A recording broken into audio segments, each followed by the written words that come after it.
केही कुराहरु अलिकति चाहिँ यसबारेमा प्रश्न पारिदिनको लागि हाम्रा निवास साहित्य प्रतिष्ठानका अध्यक्ष आदरणीय दाजु कपिल अन्जाललाई म यसको बारेमा केही कुरा चाहिँ भनिदिनु हुन अनुरोध गर्दछु।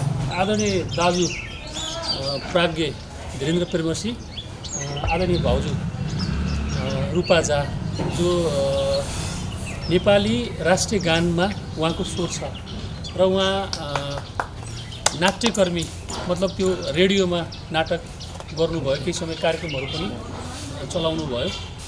उहाँ दुईजना व्यक्तित्वलाई हामीले यहाँ कोलपुरमा पाएका छौँ। यो छोटो मिठो एउटा अन्तरङ्ग र उहाँसँग लोक साहित्यका धेरै कुराहरू छन् जो हामी यहाँ सुन्छौँ। उहाँ हुम्ला बस्नुभयो केही वर्ष, त्यसपछि नेपालगञ्ज बस्नुभयो। त्यति बेलाको साहित्यिक माहौल र अहिले धेरै फरक छ त्यो बारेमा। र मैथिली भाषाको एकदमै राम्रो ज्ञाता हुनुहुन्छ उहाँ चाहिँ, साहित्यकार त्यो भएको हुनाले पनि उहाँका केही अनुभूतिहरू सुन्छौँ, केही रचनाहरू सुन्छौँ। यति भन्न चाहन्छु। र बाँकी यो जम्मै यो आजको हाम्रो यो माहौलको आकर्षक आदरणीय दाजु र भाउजूमा समर्पित गर्दै म उहाँका अब अनुभूतिहरू सुन्छौँ। धन्यवाद। पूर्णिमा साहित्य प्रतिष्ठानका अध्यक्ष कपिल भाइ र यहाँ उपस्थित सम्पूर्ण पदाधिकारीज्यूहरू र साहित्य संस्कृतिप्रति चासो राख्ने, माया गर्नुहुने व्यक्तित्वहरू, कोहलपुर अहिले गुल्जार छ। यो गुल्जार कोहलपुरमा साहित्यिक रूपले यसरी यो जमघट देख्दा यसले चाहिँ मलाई अर्कै किसिमको आनन्द दिइरहेछ। किनकि मैले संजोगले कोहलपुर देखेछु, कोहलपुरको जग राखिँदै गर्दाको अवस्था देखेछु। झन्डै 41, 42, 43 देखि 45, 46 अलिकति बाटो मेरो आउजाउ हुन्थ्यो। मेरो दाइ एकजना नेपालगञ्जमा बस्नुहुन्छ, फुलटेक्रामा घर बनाएर।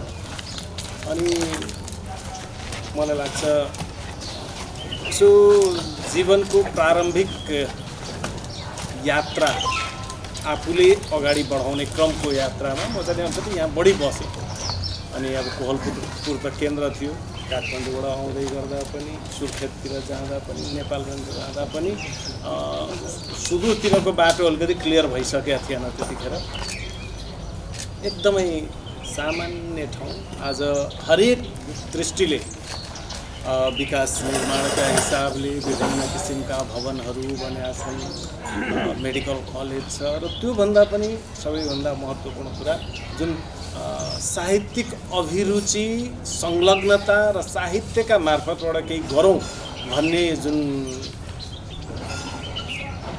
विशेष चाहना र समर्पण म देखिरहेको छु, त्यसले चाहिँ अलिकति बढी प्रभावित पार्यो मलाई।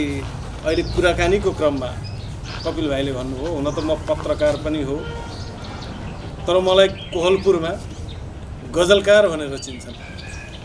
यो भनेको त्यो समाज कति उन्नत भइरहेछ भन्ने कुराको प्रमाण हो।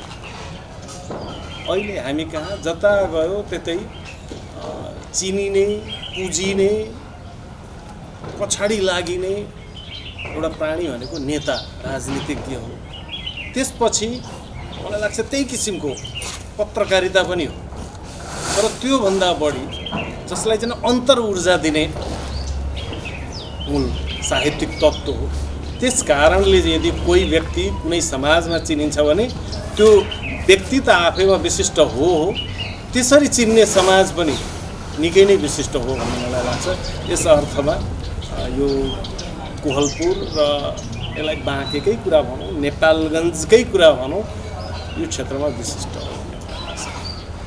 म आइएससी दिएर 1-1.5 वर्ष बिएससी पढ्ने, त्यतिखेर के भन्ने, त्यतिखेर हाम्रो यो नियमित हुँदैन थियो। अब त्यो पहिले एडमिसन हुने, म एग्रिकल्चर पढ्थेँ, रामपुरमा पढौँला बसेको 1-1.5 वर्ष चाहिँ नै एडमिसनको भएन, त्यो वर्षहरू ग्याप हुँदा। त्यस क्रममा यहाँ बस्दा नेपालगञ्जमा प्रायः 17 वडा थिए।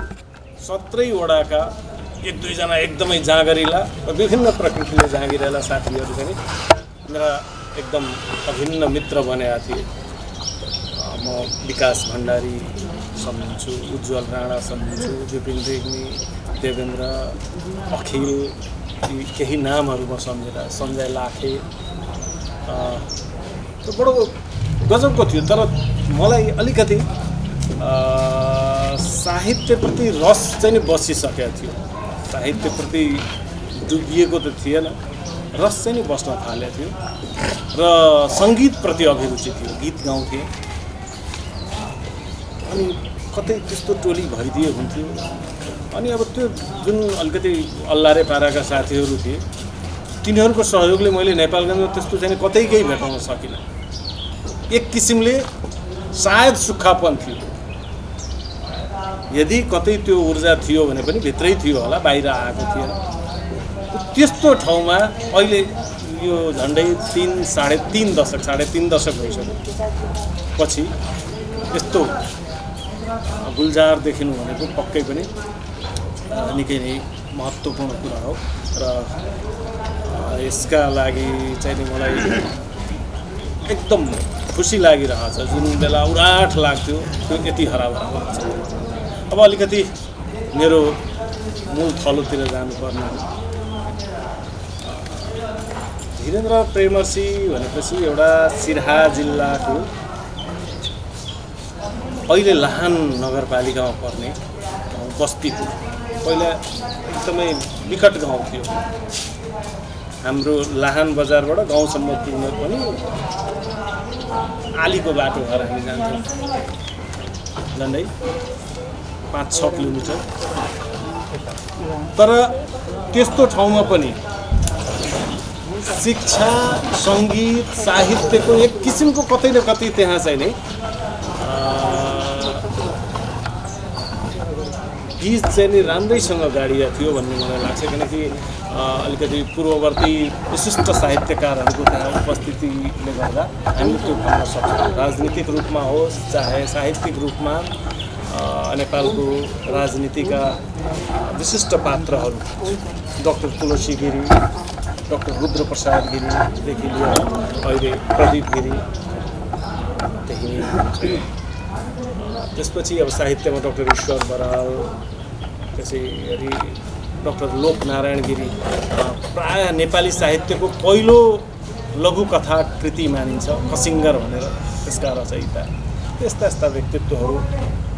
अनि हामी त जन्मेदेखि नै गाउँको वातावरण चाहिँ सङ्गीतमय नाटकहरू हुने, त्यहाँ नजिकै टाँसिएको मेरो घरसँगै जोडिएको बस्तीपुर माध्यमिक विद्यालय बस्तीपुर थिएर। त कुनै बेला चाहिँ त्यो श्री पद्मोदय मिडल स्कुल थियो होला, 2004 सालमा त्यस्तो गाउँमा, विकट गाउँमा हाई स्कुल स्थापना भएको। मेरो बुवा त्यसका संस्थापकहरूमध्ये एक हुनुहुन्थ्यो। त्यो किसिमको वातावरणले कतै न कतै भित्र चाहिँ नि सायद अलिकति साहित्य सङ्गीतप्रति आकर्षण चाहिँ नि पैदा गरिरहेको थियो होला। त्यहीँका साङ्गीतिक गतिविधिहरूमा सहभागी हुँदै अगाडि बढ्दै गरेँ। तर एउटा के हो भने बस्तीपुर बसुन्जेल चाहिँ नै मलाई आफैलाई पनि विश्वास लागेन। किनकि त्यहाँ जसलाई पनि मैले आफूभन्दा त राम्रै गरिरहेको देख्थेँ। वा त्यहाँ सबैले गीतसित गाउँथे, सबैले अभिनय गर्थे। अब खिस्टो भन्ने किसिमले कुनै त्यो मूल्याङ्कन हुने अवस्था थिएन। तर त्यही जब चाहिँ म गाउँबाट निस्केर बाहिर आएँ, कलेजहरूमा गाउँदा त्यही पनि विशेष रहेछ भन्ने खालको कलेजमा म चिनिन थालेँ। यहाँ नेपालको कलेजमा मैले पढाएको थिएँ, एकदिन त्यसै गएको। त्यो जमानामा एउटा गीत गाइदिएको अलिकति निकै नै चर्चा भएको रहेछ पछि भन्ने मैले थाहा पाएँ। भर्खर गीत आएको थियो एउटा, मुरलीधरजीले गाएको उडायो सपना सबै म सम्झिन्छु। त यो किसिमको वातावरण यसले एउटा आफूभित्र चाहिँ बेग्लै किसिमको आत्मविश्वास चाहिँ दिँदो रहेछ। अनि यहाँ बसिराख्दा अघि कपिल भाइले हुम्लाको प्रसङ्ग पनि जोड्नुभयो। त्यो 1.5 वर्ष बस्दा बस्दै सुर्खेत क्षेत्रीय निर्देशनालयहरू थिए। अनि मैले एग्रिकल्चर पढेको थिएँ, आइएससी गरेर बसेको थिएँ। बिएससीको बाटो हेरेर अनि दाइले लौ त यता विज्ञापन सिकाउनु निस्क्यो त त्यतिन्जेल हालिदियो भनेको एउटा दिएछ पास भइएछ अनि हुम्ला सिफारिस गरिदियो। यद्यपि अब कस्तो अवस्था थियो भने चिठी चाहिँ नि घर पुग्यो। अब त्यतिखेर त अहिले जस्तो टेलिफोन आदि इत्यादिको पनि प्रचुर सुविधा थिएन भनौँ न। गाह्रै गरेर कहीँ फलाना ठाउँमा बोलाइदिनु पऱ्यो वा फलाना ठाउँमा आएर गर्नु पऱ्यो, त्यो वातावरण पनि थिएन होला। हामीले त सायद लान आउनु पर्थ्यो होला, 8 किलोमिटर हो त्यही थियो। अनि त्यो चिठीभित्र त्यो चिठी राखेर ल यसो यसो तेरो चिठी आएको रहेछ, तैँले अहिले किन जागिर खानु पऱ्यो पढाइ सढाइ छोडेर होइन, फेरि त्यो हुम्ला जुम्ला त जाने नै होइन भन्ने किसिमको आमाको तर्फबाट विशेष हुम्ला जुम्ला के रहेछ त भन्ने त्यसपछि अलिकति बढी चासो त्यसको जानु पऱ्यो भनेर त्यसरी गइयो र कता कता त्यसले त्यो एउटा पढाइको जुन चरण थियो त्यो चाहिँ त्यहाँ गएर उल्टो रोक्यो। किनकि कस्तो अवस्था थियो भने हुम्ला पुगिसकेपछि अरू चिजको त पुरै छाडिदिउँ, म 2043 सालमा पुगेको थिएँ पुसमा। एउटा तराईको मान्छे कसो कसो भएको थियो बडो। पहिलोचोटि जाँदा चाहिँ मैले कोल्टी भएर जानुपर्ने भयो है। त्यो पनि कसरी भने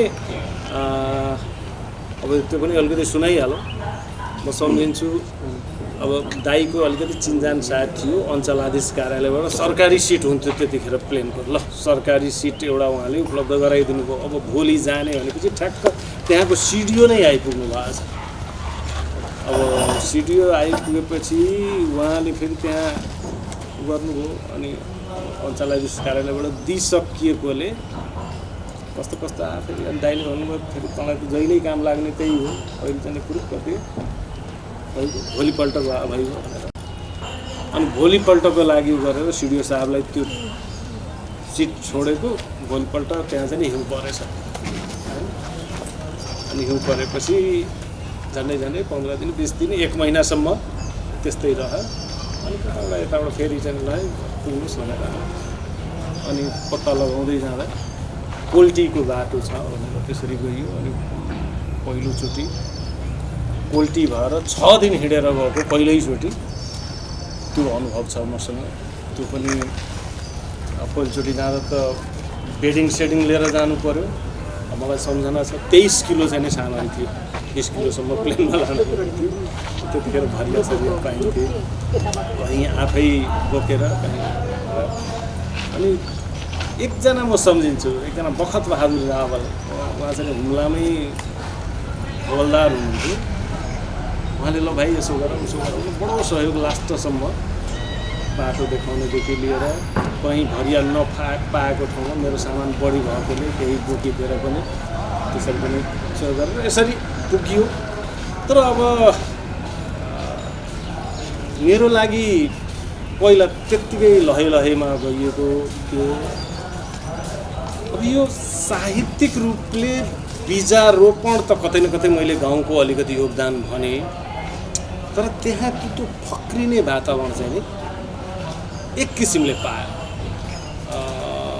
त्यहाँको प्राकृतिक सौन्दर्य आफैमा छँदै थियो, तर जीवनको दुरूहता एकदमै अभावग्रस्त जुन त्यहाँको मानिसको दिनचर्या, त्यो कन्ट्रास्टले चाहिँ नि सायद अलिकति केही न केही गरौँ भन्ने आयो। अनि एक किसिमको ल के गर्ने भन्दा लेख्ने गाउनेको लागि पनि लेख्ने भन्ने किसिमको कुराहरू आयो। यद्यपि ठ्याक्क भन्दै जाँदा म गीत चाहिँ नै गाउँथेँ। गीत गाउन जाँदा त्यहीँ कुनै साथीले चाहिँ त त्यहाँ त अब बढी गाउन थाल्यो। ए ल तपाईँ त राम्रो गाउनु हुँदो रहेछ, रेडियो नेपालमा यसो। यद्यपि एउटा चाहिँ गजब के थियो भने मेरो मातृभाषा मैथिली, तर त्यसप्रति कुनै खासै आकर्षण वा सामान्य माया पनि थिएन। घरमा बोलिन्थ्यो ल ठिकै छ। गीत सित गाउँदा हिन्दी नेपाली अलिअलि टाकन टुकन केही लेख्दा नेपाली यही नै बुझिन्थ्यो जसरी चाहिँ नि अहिले पनि बुझ्ने। तर त्यहाँ एकजनाले ल रेडियोमा यस्तो यस्तो छ एउटा फुलबारी कार्यक्रम भन्ने आउँछ यो गर्नुभयो भने चाहिँ ठिक छ नि त भनेर लौ घुम्ला त्यतै सुन्ने रेडियो। अनि एकदम सुनेको बडो गजब लाग्यो। अनि यतिको त सायद मैले गाउन सक्छु होला भन्ने एउटा आत्मविश्वास पनि जाग्यो।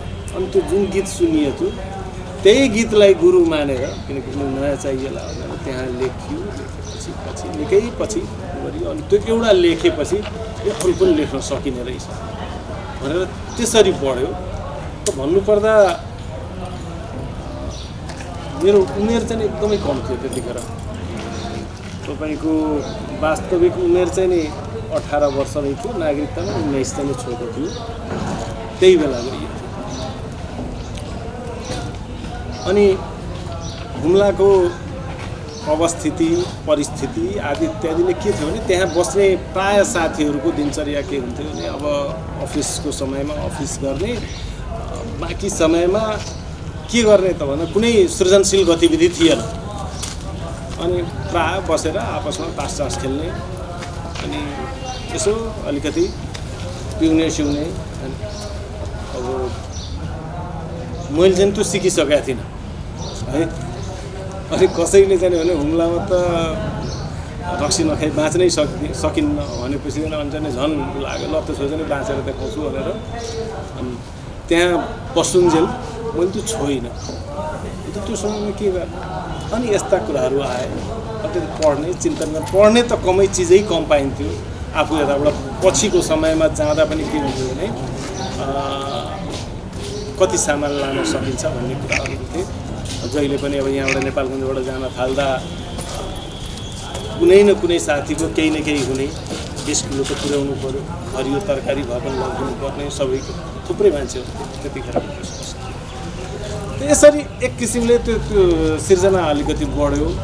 हुँदा हुँदा त्यही क्रियाशीलताले एउटा म यो सम्झिन्छु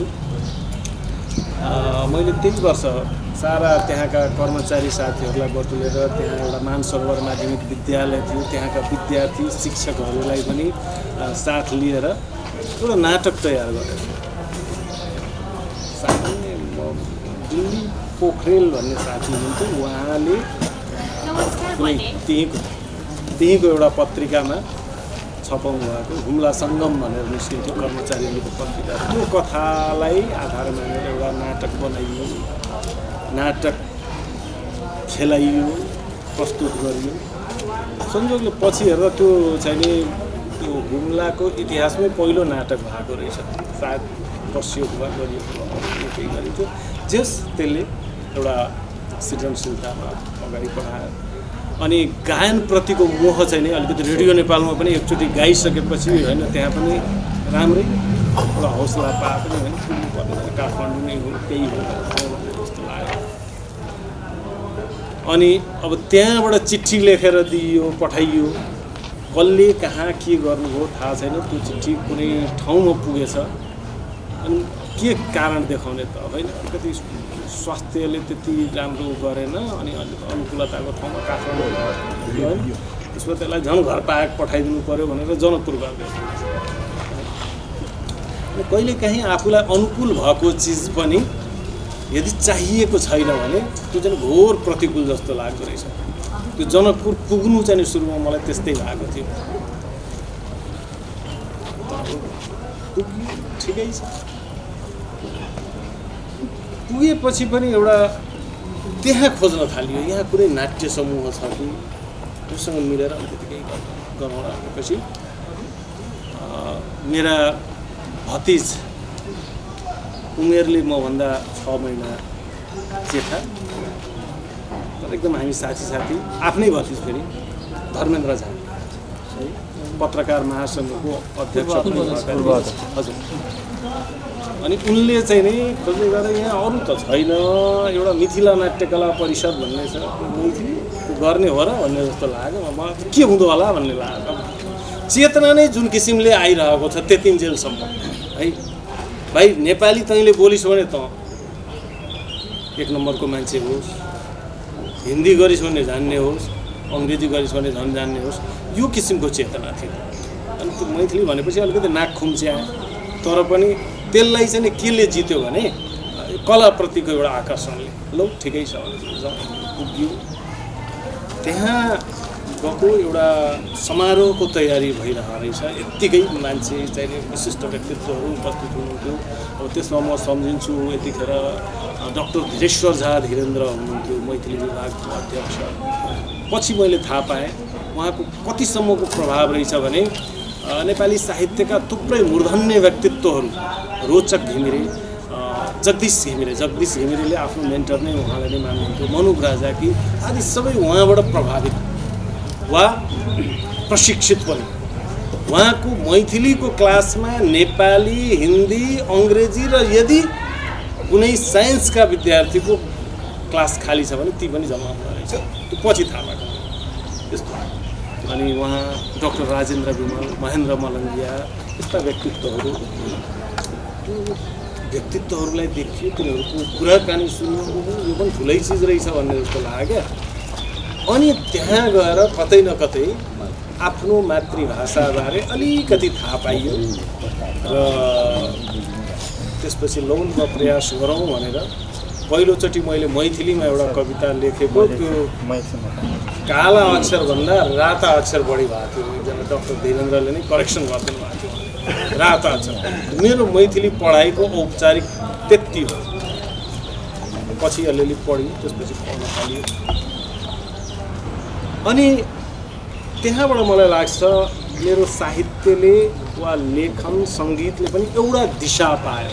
यो दिशालाई ठ्याक्कै म कहाँ चाहिँ रिलेट गर्न चाहन्छु भने हुम्लामा मैले एउटा गजब चिज के देखेँ भने यदि हिमाली क्षेत्रको कोही हुनुहुन्छ भने उहाँहरूले महसुस गर्नुभएको होला, गहुँ असोजमै छरिन्छ है।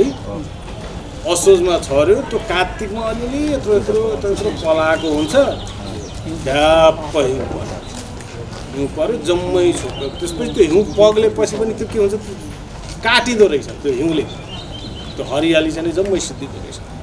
अनि अब त्यो हिउँ झन्डै अब मङ्सिर, पुष, माघ, फागुन, चैत, वैशाखसम्मै परै हुने त्यो सिमकोट नै। वैशाखमा जब हिउँ पग्लिन थाल्यो त्यसपछि चाहिँ नि ठ्याक्क त्यो गहुँ बढ्न थाल्छ। त्यतिन्जेल कतै केही हो। त्यसपछि यदि मलाई लाग्छ यसो नाप्ने हो भने सायद दिनको 1 इन्च बढ्छ कि जस्तो पनि देखिने क्या, दिनका दिन। अनि त्यो जेठ र असारमा चाहिँ तयार भएर एक किसिमले त्यो पाक्ने हुन्छ।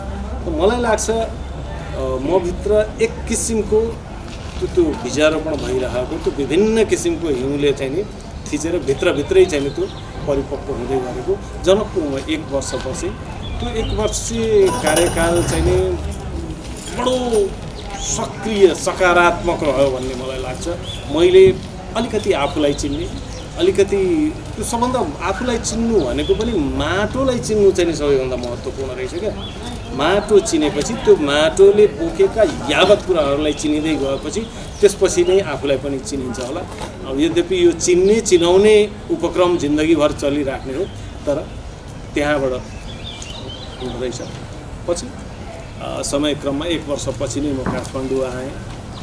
काठमाडौँ त्यसपछि मेरो चाहनामा चाहिँ नि थिएन।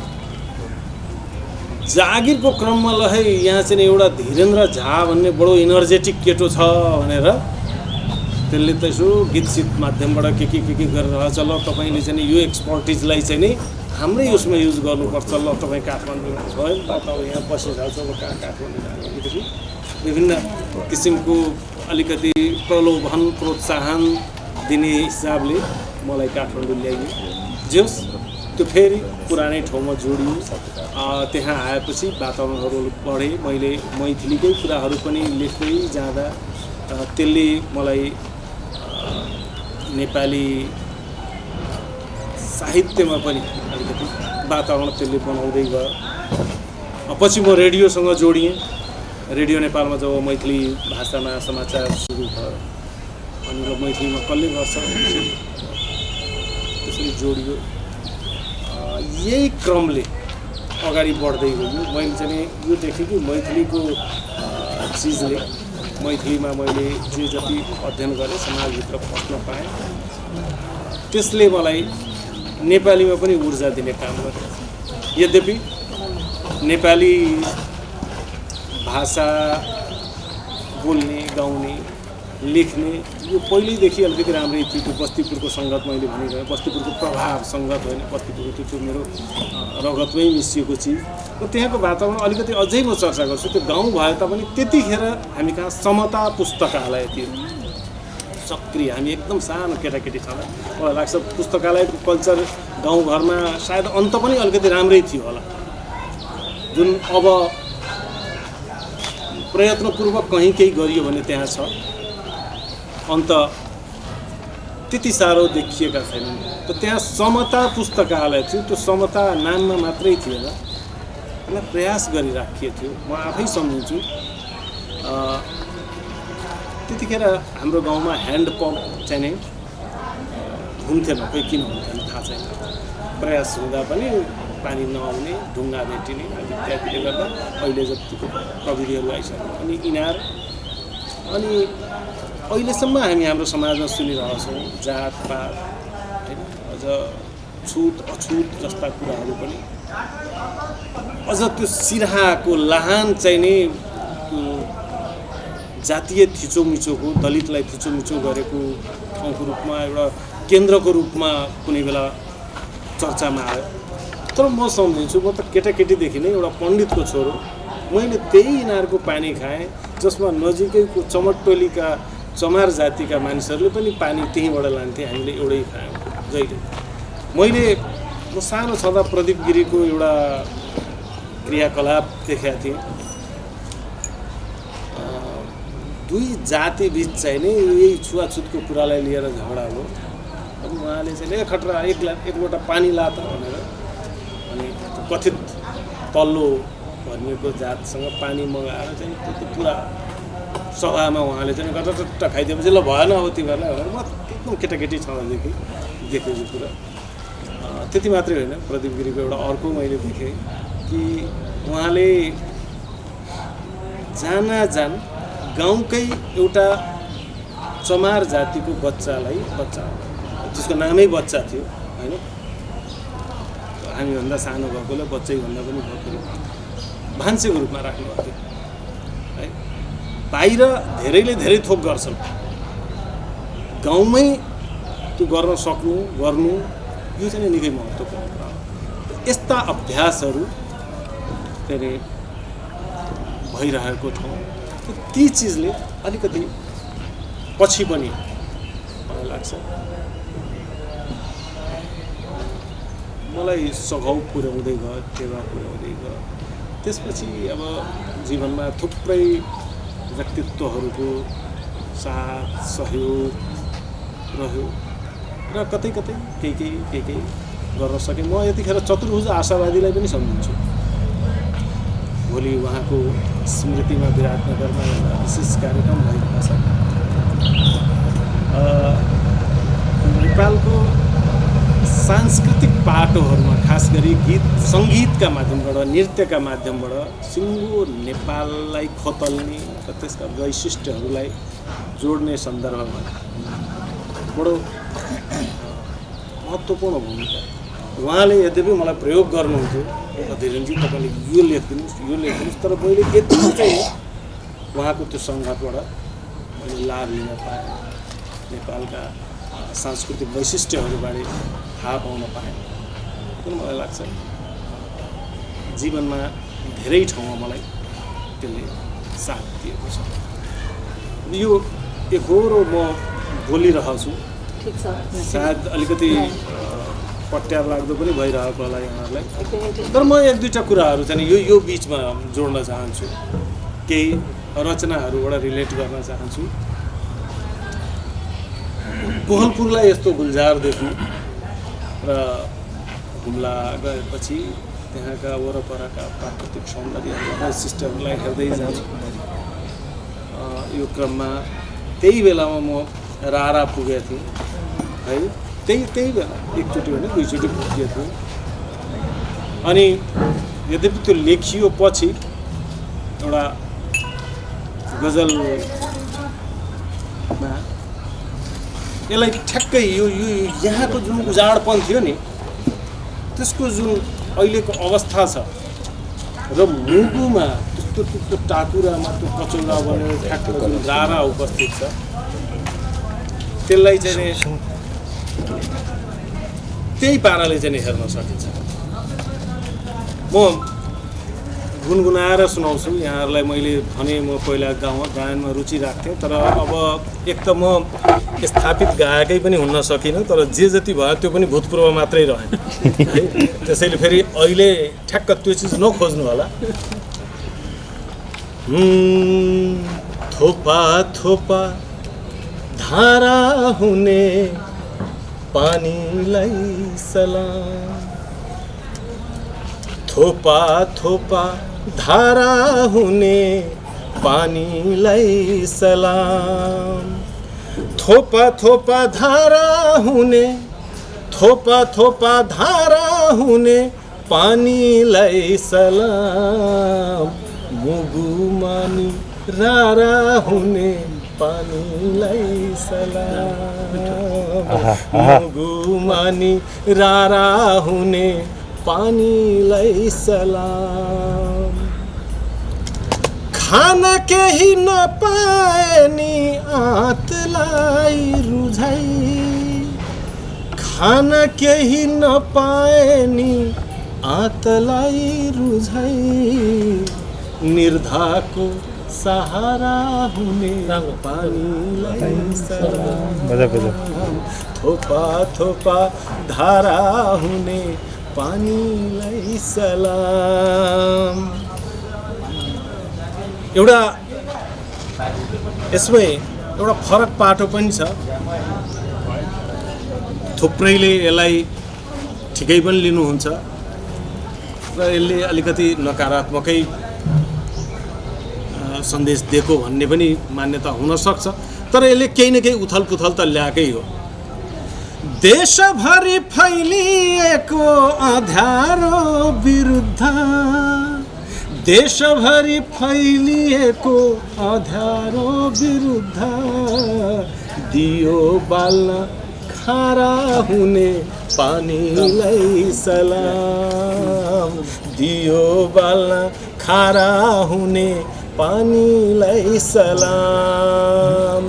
आमा कति आँखाबाट मोती बनी झर्दै, आमा कति आँखाबाट मोती बनी झर्दै, आमा कति आँखाबाट मोती बनी झर्दै, आकाशमा तारा हुने पानीलाई सलाम, मुगुमानी रारा हुने, मुगुमानी रारा हुने पानीलाई सलाम, पानीलाई सलाम, थोपा थोपा धारा हुने पानीलाई सलाम। यो मैले राराको सन्दर्भमा भने पनि कोहलपुरलाई पनि ठ्याक्कै त्यही ऐनामा हेरेँ है। अनि मैले लाहान काण्ड भने, छुवाछुतको कुरा भने, अझ मधेसी समाजमा जुन बेला बेला एकदम प्रचण्ड रूपमा प्रखर रूपमा देखिने गरेको छ त्यो देखेँ। यद्यपि मैले अब कर्णाली नै भोगिसकेको भएर त्यहाँ झन् विकराल देखेका थिएँ यो जातपात भन्दा पनि छुवाछुतको कुरा। तर जहाँसुकै होस्, जुनसुकै रूपमा होस्, त्यो मानवीय होइन, हो। र मलाई लाग्छ यसको निराकरण पनि हाम्रो संस्कृतिले नै दिएको छ, हाम्रो संस्कृतिले नै बताइरहेछ यी चाहिँ मानवीय पक्ष हुँदै होइनन्। यसलाई मैले मैथिली संस्कृतिको ऐनामा हेर्दै त्यसमै उन्ने प्रयास गरेका थिएँ एउटा गीतमा, मैथिली गीतमा। अब बुझ्न गाह्रो होला, यसलाई म अलिकति स्पष्ट पनि पार्छु। संजोगले रूपाजी हुनुहुन्छ मेरो छेउमा बसिराख्नु भएको छ।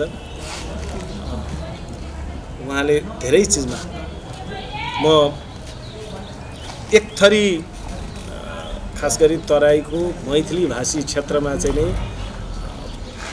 यस्तो अवस्था छैन। कोहलपुरका मानिसले कपिल अन्जानलाई पत्रकार भन्दा गजलकारको रूपमा बढी चिन्ने वातावरण छैन त्यहाँ, होइन? ए ठिकै छ, गीत लेख्छौ त लेख्छौ, तर काम चाहिँ के गर्छौ भन्ने खालको मनस्थिति, होइन? त्यो भइरहेको ठाउँको हो, होइन?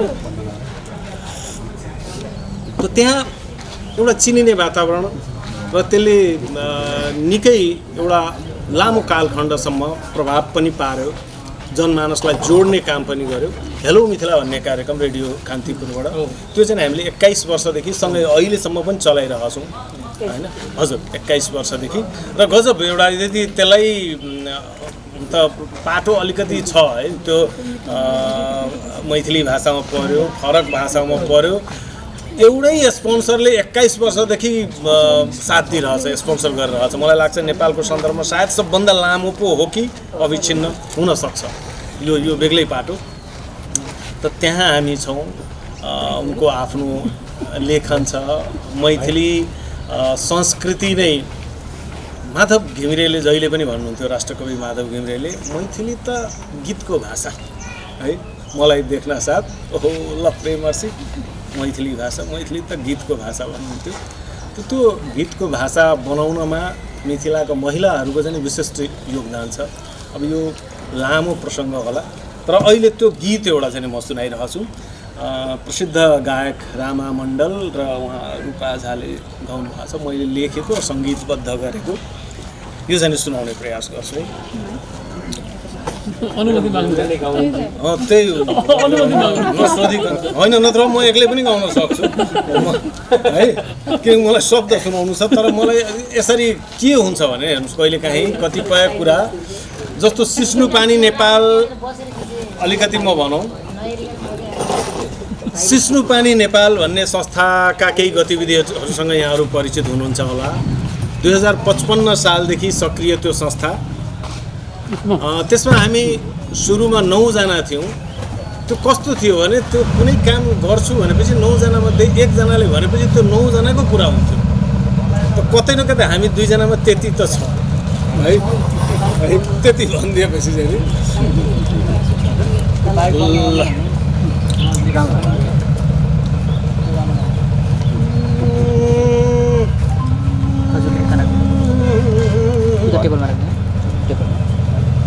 हो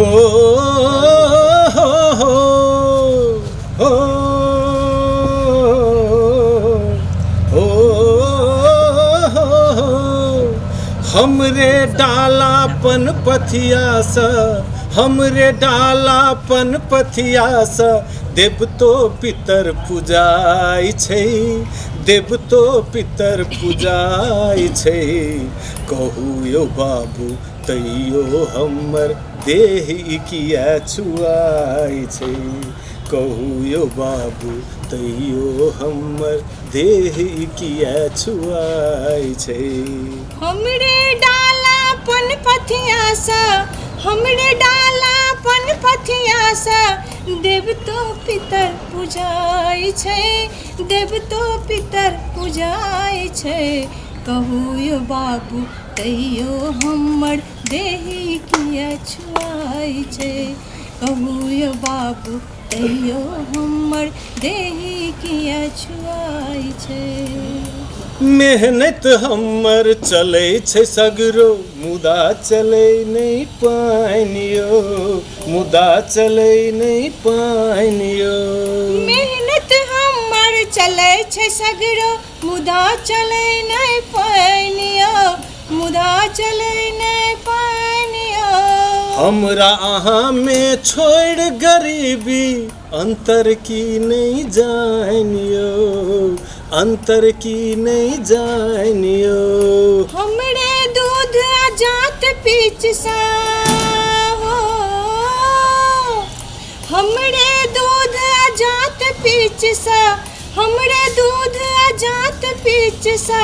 अहूँ के ना पोसाइ छै, अहूँ के ना पोसाइ छै।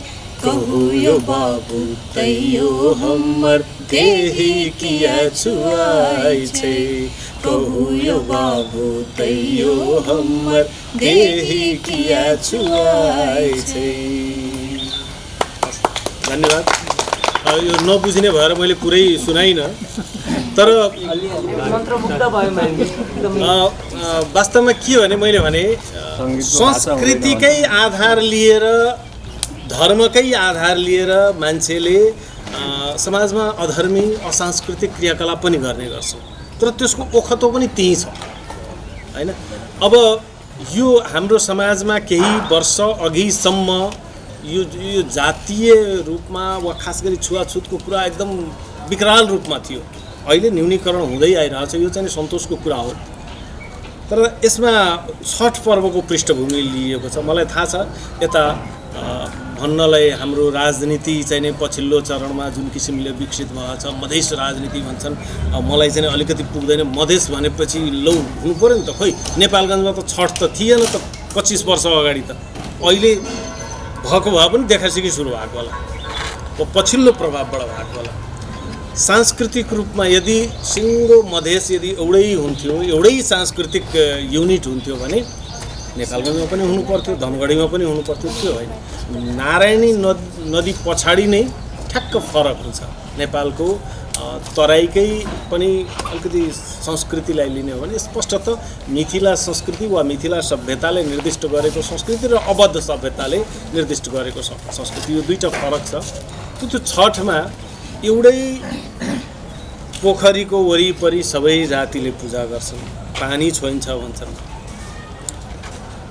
पानी छोइन्छ, छठको पूजा मात्र नछोइनु पर्थ्यो। अनि तपाईँको त्यो खास गरी डाला नाङ्लो आदि इत्यादि सामग्रीहरू जम्मै समाजमा सबैभन्दा पिँधमा भएको जाति महादलित भनेर पनि भन्ने गरिएछ डोम, उनीहरूले बनाएको चिज चाहिँ नै छठमा, छठ पर्व जस्तो पवित्र भनिने पर्वमा एकदम पूज्य हुने, अनि जिउ चाहिँ नै छोइने, यसैलाई उठाइएछ है। मैले बुझेको योहरू त त्यो पूजा हुन्छ, अनि मेरो जिउ चाहिँ नि कसरी छोइयो। त्यसपछि फेरि सांस्कृतिक कुरा नै लिएछ। पहिला त के भन्यो भने उही मेहनत चाहिँ नि जहाँ पनि चल्छ, तर पानी चल्दैन। तर खै के होला तिमी र ममा फरक त एउटा त्यो गरिबी बाहेक वा धन सम्पत्तिको खाडल बाहेक अरू त केही पनि फरकै छैन। यसमा चाहिँ एउटा कारण चाहिँ मैले एउटा त्यो पनि देखिरहेको छु यसमा। अनि एउटा अर्को सांस्कृतिक प्रावधान, हमरे दूध आ जात पीच सा, तात्पर्य मेरै दूध र सेवा शुश्रूषाको पनि कुरा आउँछ। जुन परम्परागत सुडेनीको काम तिनै कथित रूपमा दलित महिलाले, अछुत भनिने महिलाले गर्ने गर्थे। चमार जातिकी महिलालाई त्यो चाहिँ विशिष्टता एउटा प्राप्त हुन्थ्यो है, सुत्केरी गराउने काममा सिद्धहस्त। अनि उनीहरूले त्यो सुत्केरी गराउँदा त्यो नयाँ बच्चालाई प्रायः धेरैलाई चाहिँ उनीहरूले आफ्नो दुध खुवाइदिने। अनि मलाई लाग्छ तराई क्षेत्रका थुप्रै मान्छे चाहिँ नि ती कथित तल्लो भनिने जातको दुध खाएर हुर्केका हुन् भनेपछि भाइ त्यति भएर तिम्रो जिउमा जुन रगत बगिरहेछ त्यो त त्यो दुधबाट बनेर बगिरहेछ भने जिउ चाहिँ कसरी छैन भन्ने कुराहरू यसरी लिएर यसलाई अगाडिसम्म लगिएछ। त यो एउटा सिर्जनाको पाटो। संस्कृतिमा जाँदै गर्दा अब संस्कृति आफैमा यति विशाल व्यापक क्षेत्र हो, कुन एउटा पाटोको कुरा गर्ने हो कुरा आउँछ। मैले मिथिलामा जन्म भए तापनि मिथिलाकै सांस्कृतिक अवयवहरूलाई अलिकति पछिल्लो चरणमा मात्रै मसिनो गरी हेर्ने र पर्गेल्ने प्रयास चाहिँ नै गरेँ। अनि थुप्रै चिजहरूमा चाहिँ नि यही देखिँदो रहेछ क्या, संस्कृतिमा मान्छेले भन्छन् नि एकैचोटि होइन यो भताभङ्ग पारौँ, यसो गरौँ यो सबै फालौँ। ए भाइ फाल्न सजिलो छ, तर बनाउन एउटा चाहिँ यो हेर्नुपर्छ कि कुनै चिज बन्नलाई कति समय लागेको हुन्छ। कुन उद्देश्यले बनाइएको हुन्छ, के त्यो भित्र नकारात्मक मानसिकताले नै काम गरेछ कि केही सकारात्मकता पनि छ, यो चाहिँ नै यदि हामीले हेरिदिने हो भने थुप्रै चिज सांस्कृतिक रूपमा, यद्यपि संस्कृतिले आफै पनि समयअनुसार आफूलाई करेक्सन गर्दै लान्छ, तथापि जुन झट्कामा कुनै राजनीतिक आन्दोलनको भरमा तोड्ने भत्काउने जुन प्रयास गरिन्छ, मलाई लाग्छ भत्काइसकेपछि फेरि त्यसलाई चाहिँ नि जोड्न गाह्रो हुन्छ। मैथिलीमै एउटा उखान जस्तो छ, लिख अबैछौ त नै मिठो अबैछौ त दुनु हाथे। भनेको के भने अब यहाँ अवधि त पनि धेरैले बुझ्नुहुन्छ होला है, यहाँ मैथिली अलिकति गाह्रै छ। मैथिली कतिसम्म भने अब यसको विडम्बना भनौँ, हिन्दीवालाहरूको जुन एउटा वर्चस्ववादी सोच छ, अहिले पनि मैथिली जस्तो भाषालाई पनि हिन्दीको बोली भन्छ। भन्छु ल मैथिली मात्रै बोल्छु, तिमी हिन्दी बोल्ने, ल बुझेर देखाइदेऊ। बोली भएपछि त कम्ती बुझ्न त सक्नु पऱ्यो नि, सक्दैन। यहाँ हिन्दी नबुझ्ने को छ होला, होइन? र एकदमै जसले हिन्दी मात्रै बोल्ने गर्छ त्यसले पनि मैथिलीका थुप्रै शब्दहरू थुप्रैहरू बुझ्दैन। त्यो धेरै फरक हो।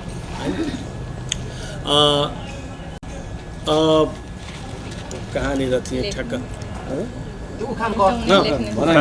त्यो म अर्थ उखाउन उखान चाहिँ नि, लिख आउँछौ सिम्पल छ, लेख्न आउँछ मेट्न आउँछ दुवै हातले, होइन? त्यो यो चाहिँ नि हेर्नुहोस् है, सजिलो छ नि त मेट्न त। मेट्न जसलाई पनि आउँछ, दुवै हातले आउँछ। गाह्रो काम भनेको लेख्नु हो। जुन लेखिसकिएको छ त्यसलाई चाहिँ नि मेट्नुभन्दा अगाडि अलिकति विचार गरौँ है भन्ने चाहिँ नि म हेर्छु।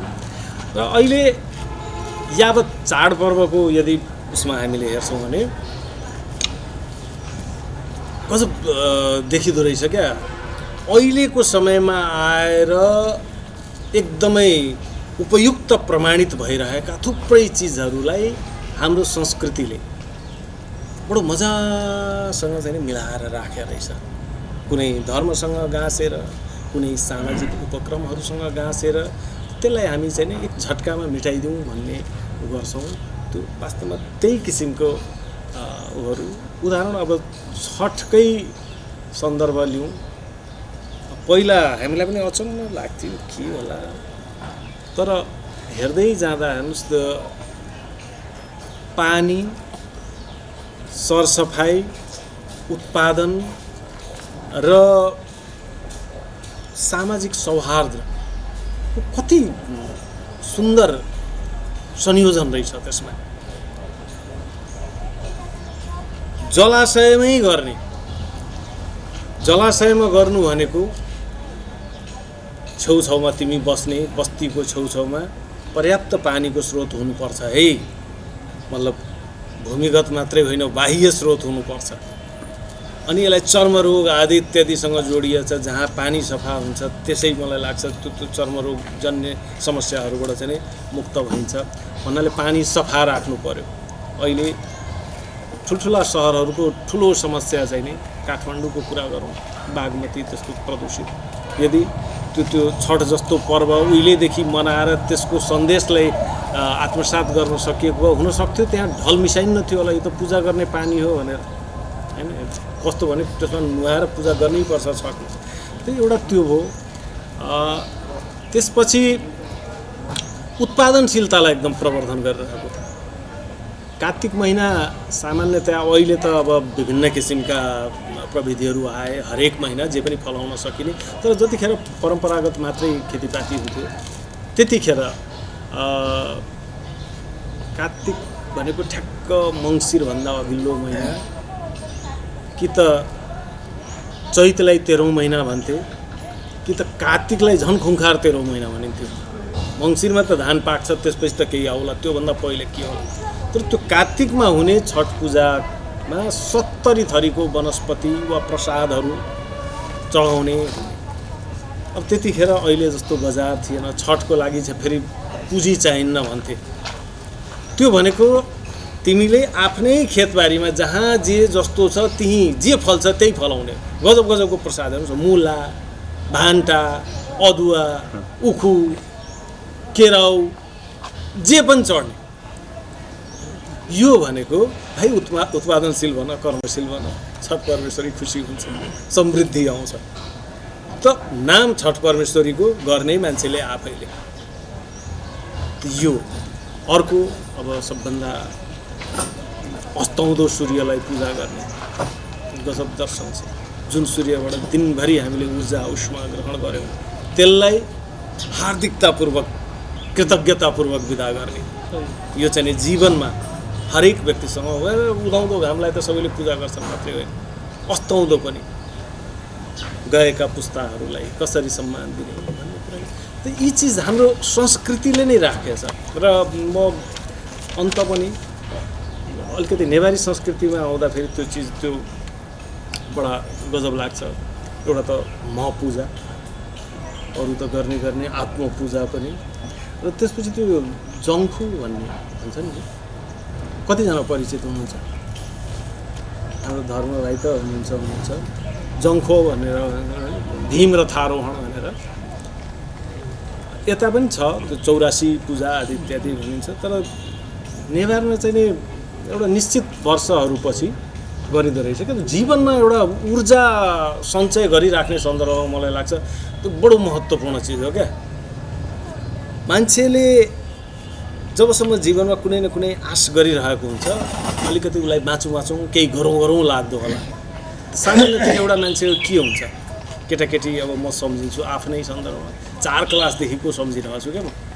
अब 7 वर्षपछि त एसएलसी पास भइन्छ। अब एसएलसी पास भयो त्यसपछि ल भाइ अब होइन आइए गरिएला, बिए गरिएला, के गरिएला, अब जागिर खाएपछि त त्यसको प्रतीक्षा। त्यसपछि बिहे गरिएला, छोराछोरी होलान् होइन। ल अब छोराछोरीको बिहेबारी पनि गरियो रे, अब यतिसम्म त्यो त प्रतीक्षा भयो। त्यसपछि अब के गर्ने, अब मर्नलाई तयार होइन। ठ्याक्क त्यहाँ आउँछ अब चाहिँ नि 75औं वर्ष आउँदैछ, एउटा यो जङ्खो मनाउँ होइन। यतिन्जेलसम्म त कसो नबाँचिएला। त्यो बितेपछि फेरि 81 वर्षमा अर्को आयो, फेरि त्यही 84-85। त जीवनमा उत्सवमय बनाइराख्ने यी सांस्कृतिक परिपाटीहरूले ऊर्जाको चाहिँ गजब सञ्चार गर्छ। र मलाई लाग्छ हाम्रो देशमा यो जातीय विविधता जति छ नि, जैविक विविधताको त खुब कुरा गरिन्छ, यसले गर्दा विशेष। तर जातीय विविधता चाहिँ नि झनै विशेष हो। अब त्यो हामीले न त चिन्न सकेका छौँ, न त आत्मसात गर्न सकेका छौँ। अहिले पनि हामी अब लोकतन्त्रको दुहाई दिँदै ल सबैलाई समान भनेर भन्छौँ, तर त्यतासम्म पुगेको छैन। अब राज्य यो मामलामा अलिकति समुचित दृष्टि सम्पन्न त हुन सकेको छैन। मलाई लाग्छ मिडियाको दायित्व चाहिँ अझ गुरुत्तर हुन पुग्छ कि जे जति देखिराखिएको छ, थाहा भइरहेछ, त्यो त देखियो थाहा भयो। अरू थाहा नभएका पाटाहरू के छन्, लौ न खोतलौँ न, यिनीहरू किन यसरी बौलाएका हुन् कि के गरेका हुन्, कहीँ यदि केही छ भने त्यसलाई दिउँ। एक ठाउँको लागि सामान्य परम्परा भइरहेको चिज अर्को ठाउँको लागि विशेष चिज हुन सक्छ। यो भइदियो भने हाम्रो जुन समृद्धिको नारा लगाइराखिएको छ, सांस्कृतिक समृद्धि त छ नि हामीसँग, तर त्यो चाहिँ नि उही थुप्रै चिज माटोभित्रै छ भने जस्तो छ। अब त कतिसम्म छ भने यदि अब म मैथिली संस्कृतिको मान्छे, मलाई आफैलाई थाहा थिएन, अहिले पनि थाहा छैन होइन। जाँदै गयो, छुट्याउँदै के अरे खोतल्दै गयो, भेटिँदै जान्छ। यो परिपाटी छ। यसमा एउटा म सानो उदाहरण मात्रै दिन्छु। हामी मध्यपश्चिम, पुरानो मध्यपश्चिममा छौँ। सुदूरपश्चिममा एउटा कुरीतिको रूपमा रहेको एउटा प्रचलन छाउपडी है, यता पनि अलिअलि छ। अब मैले हुम्लामै पनि देखेको होइन, सुर्खेतमै छ। अब यो वास्तवमा कुरीति त हो। अब यसमा कहिलेकाहीँ हामीले जुन प्रचारात्मक सामग्रीहरू तयार पार्छौँ, एउटा मैले देखेको छु कपिल भाइलाई एकदम थाहा होला, पोस्टर बनाइएछ लक्ष्मी, दुर्गा, सरस्वती आदि इत्यादि, अनि ठ्याक्क भनिएछ होइन म त महिनावारी भएको बेलामा पनि मन्दिरमै बस्छु। यसले त्यो भ्रम निवारण हुने हो कि झन् अन्धविश्वास बढ्ने? एउटा मैले प्रश्न हो। तर त्यहीँनिर हामीले हाम्रै देशका अन्य जनजातीय संस्कृतिमा गइदिउँ न, त्यहाँका महिलाहरूको कुरा ल्याएर राखिदिउँ न। इभन मधेसका महिलाहरू धेरै मामलामा पछाडि छन्, त्यो मामलामा त छैनन्, तिनीहरूको अनुभव ल्याइदिउँ। ए भाइ यो ओडारमै बस्नुपर्ने अवस्था चाहिँ छैन है, र त्यो त्यसरी ओडारमा नबस्दा पनि घरमै बस्दा पनि त्यो केही पनि बिग्रिन्न। यस्ता ठ्याक्क एक अर्काको सांस्कृतिक कुराहरूलाई, पाटाहरूलाई यदि हामीले पस्किदिने हो भने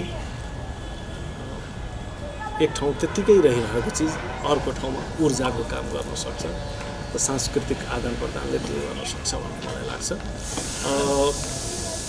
त्यसै बोल्दा बोल्दै लामो भयो, एकदम अन्तिममा अन्तिममा के सुनाउ हो?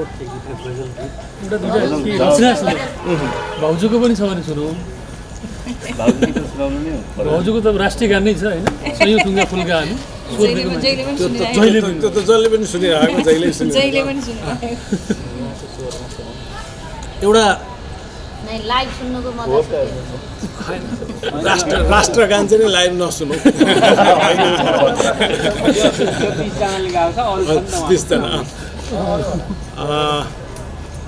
एउटा हुम्ला पस्दा त्यहीँको देउडा त्यहीँ सिकेको चाहिँ मैले त्यतिखेर अलिकति सांस्कृतिक चेतना खासै त्यो स्तरको थिएन, नत्र थुप्रो चिज लिन सकिने रहेछ क्या। त्यहाँको जुन एउटा मान्छेको कल्पनाशीलता, प्रस्तुति शैली अहिले सम्झिन्छु कति गहिरो थियो।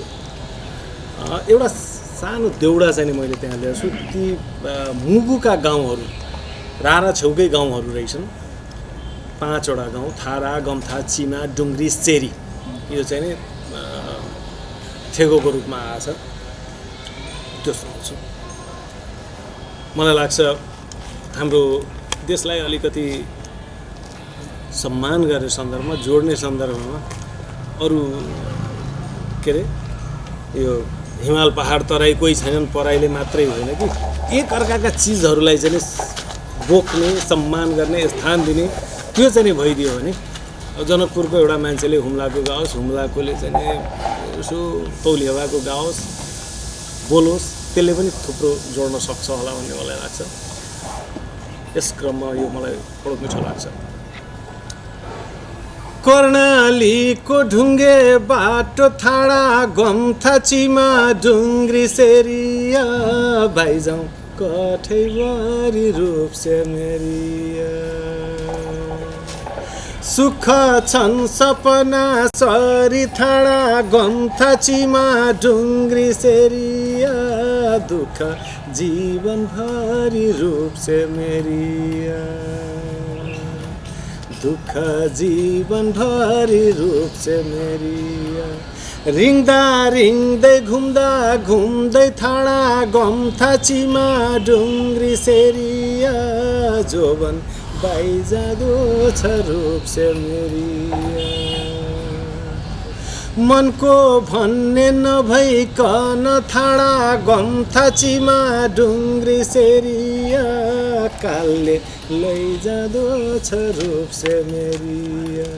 कालले लैजादो छ रूप से मेरिया।